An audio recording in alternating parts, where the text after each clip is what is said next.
Well, one of your interviews, you said, it's like you're trying to live that same lifestyle. Your check's not coming in anymore. In order to live that lifestyle as a professional athlete or entertainer, it takes a lot of money. So me, making the wrong decisions and choices, getting involved with some people that were involved with drugs, a bunch of other stuff started to happen. So after you leave the NBA, did you still have any drug issues at that point in terms of using? No, I didn't pick up drugs or start using drugs again until about maybe 3 years after that. Because I'd moved to Texas.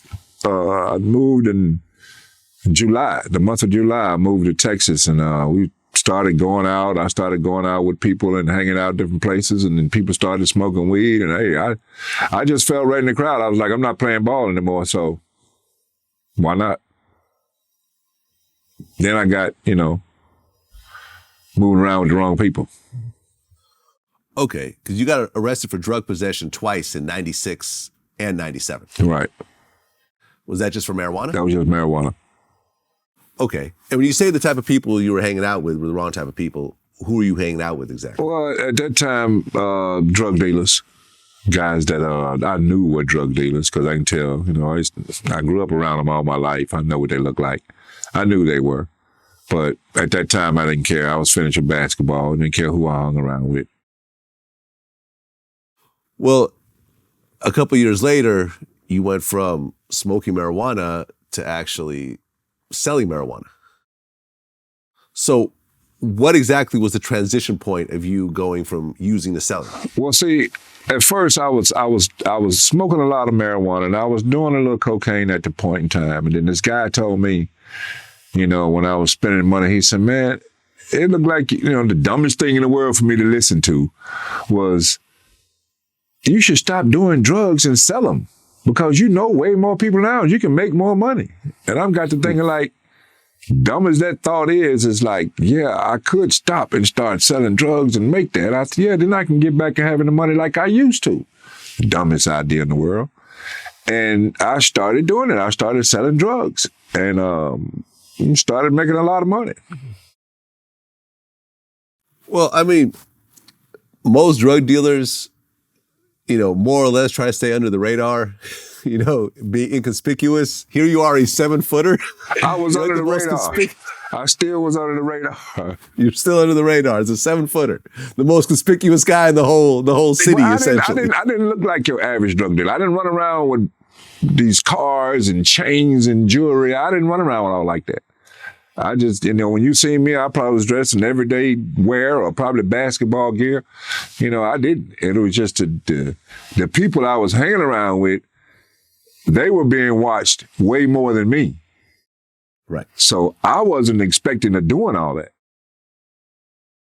Well, during your NBA career, what was your biggest single year salary? Oh. Biggest single year salary? Yeah. Had to be my year with the Pistons, the second run in championship. Can you say how much that was? No. Okay. But it was in the millions, I assume. Too close. Okay. So here you are, you finish your NBA career making millions of dollars along the way.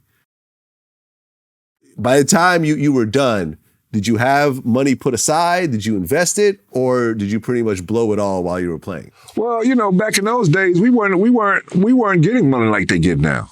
Back then, we still, I don't know if they do it now. They still take out money for your rooms. They still, you got fines. Our fines was only $100, but our money didn't come like they got now. Like the signing bonuses we got now, those guys throw that away daily. 2.4. My first one was 2.4 for 4 years. None of those guys have nothing even close to that. Right. What's the minimum wage? Minimum wages when I was in the league was $75,000. What is it now? About $2 million. Hold on. Minimum NBA salary is it's between $925,000 and $2.6 million a year. It's $2.6 million. Yeah. And mine was, back in those days, it was $75,000. So the contract looked good.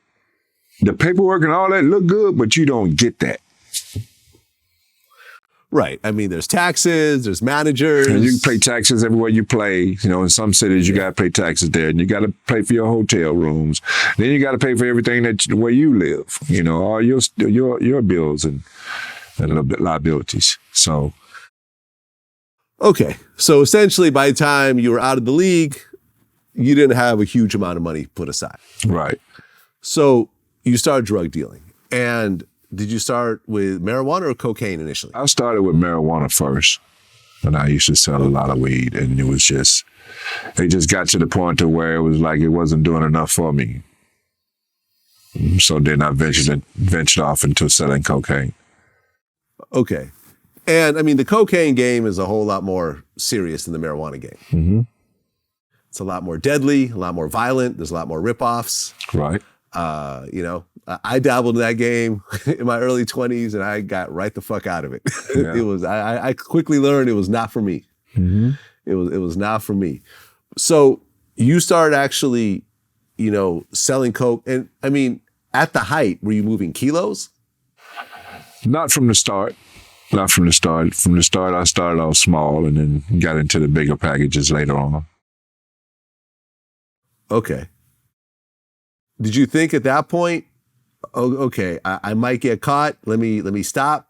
Or did you think like, I'm just going to stay under the radar and keep doing this forever? Well, at that point in time, believe it or not, I was thinking about stopping because I had made some money and I had a little money put away just, you know, for me to think about what I want to do, open a business, or do I want to try to find a job, something to lay back on, you know, because I had been selling drugs for so long. It was like, I couldn't go fill out an application and tell them what my last job was, you know, so that's just the route I took.